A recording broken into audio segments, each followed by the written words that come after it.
And they, I thought for sure they were going to say, yo, you're like a 7-time failure. You ain't going back to, we ain't copping up no more money for you. They didn't say that. They said, you got it, Damon. And they sent me, it was like 4 days later, they sent me to Anaheim, California. And I was going to get clean, man. I was going to follow this new voice that I was listening to in my head.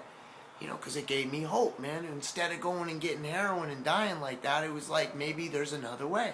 So I started following it. And it landed me in this treatment center in Anaheim, California. And I was like, right when I got there, I was a little nervous, coming off drugs and shit. And this guy, Jeff, he turned out to be my counselor. He finds me and he's like, hey, Damon Pucci? And I'm like, yeah. And he's like, yo, come in my office. We got to talk. So I go into his office and he says, he pulls out the intake form for new patients. And he's like, what's your name, blah, blah, blah. And then he says, what's your DOC and why are you here?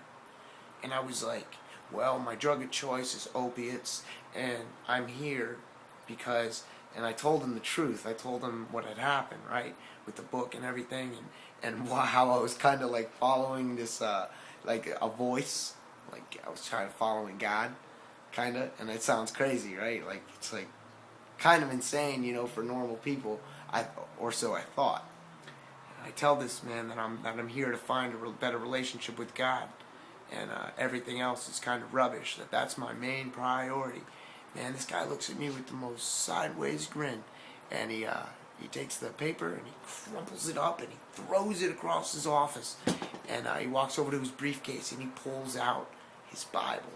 Turns out Jeff is like a gung-ho Christian, and I was like, amazing. And he, I already thought it, but Jeff agreed with me that the book, the shopping center, the book, me stealing the book, me reading the book, me getting inspired by the book, me sending out that prayer, me deciding to go to rehab, me going to that rehab, and me landing him as a counselor, none of those things were coincidence.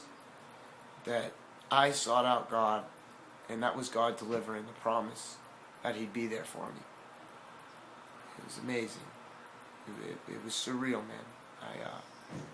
I've never felt anything like that. And I've done a lot of drugs, and I've never felt anything like that peace I felt inside when I no longer thought but knew that God actually really did have my back, that He cared about me, and He was down for me. He was down for the cause, and He wasn't going to let me He wasn't going to let me fall face first, He's going to pick me up and carry me as long as I walk with Him.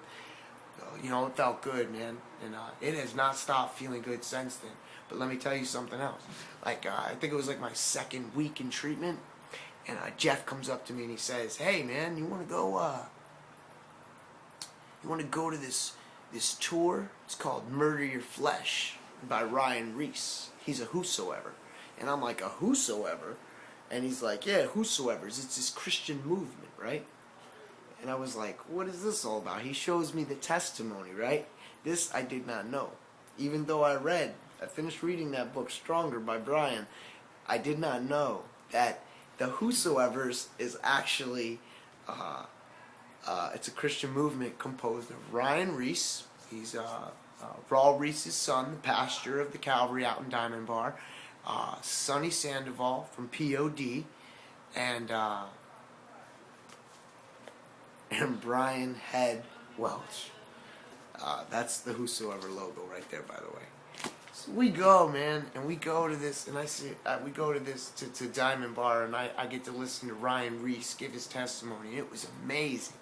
He's like me, and I like people like me. He was, I love the drug addicts, man. The drug addicts that are down and out, and then they find the Lord, and they get saved, and they get better. It is like all the praise to God, man. It's like that's God working at its finest, because us drug addicts are really, really, really hopeless individuals, man. In my opinion, maybe I'm a little biased. I just like drug addicts that get clean. I think they're amazing. I think they're strong, and I love them. But anyway, so Ryan walks down, and he walks down the front row where I'm sitting. I made sure I got front row seats. And he walks up and he shakes my hand. And he's like, yo, you went to the same rehab as me. And I was like, Lighthouse? And he's like, no, I went to Fullerton. I was like, whatever, same city. What's going on? I introduced myself. I asked him, I say, hey, Ryan, do me a favor. Will you sign Brian's book for me? And he was like, yeah, sure, why not, you know? So I went ahead and, there it is. I don't know if you can see it, but that's Ryan's signature. And Ryan, as he's signing it, man, I tell him about like how I came about obtaining that book and how that book played a major part in my life getting saved and me turning my life over to God. And you know, he was knocked over, man. He pulled his phone out and recorded. He's like, yo, you got to say that one more time, bro. And I did it. He pulled his phone out and recorded me just saying the quick part, the quick version. And he was like, yo, I'm sending this to her head right now. And I was like, no. He sent my little testimony, my little 30, 45 second testimony to Brian, bro. The guy that wrote the book that saved my life. You know what I'm saying? Like, hello. If what I said before wasn't enough, that's enough, man. That's enough, yo. God is working in my life. I'm far from perfect. I make mistakes every single day. But just the only reason I really made this video is just to show that God does work in our lives when we seek Him out. And I challenge you to do something. You might think I'm insane, or you might have stopped watching this video right away.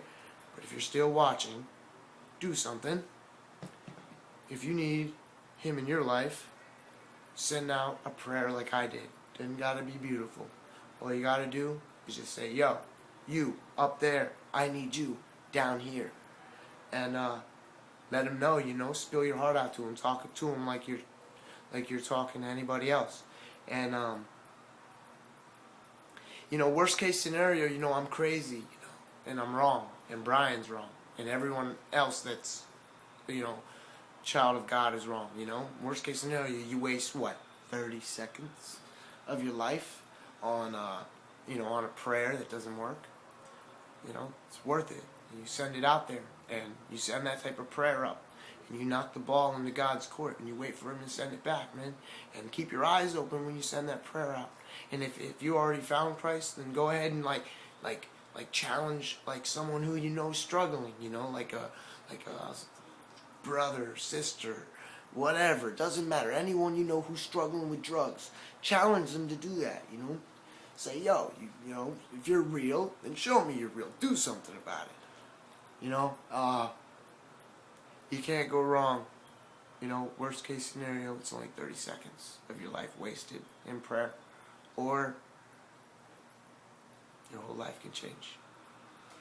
I'm Damon, and thank you for watching.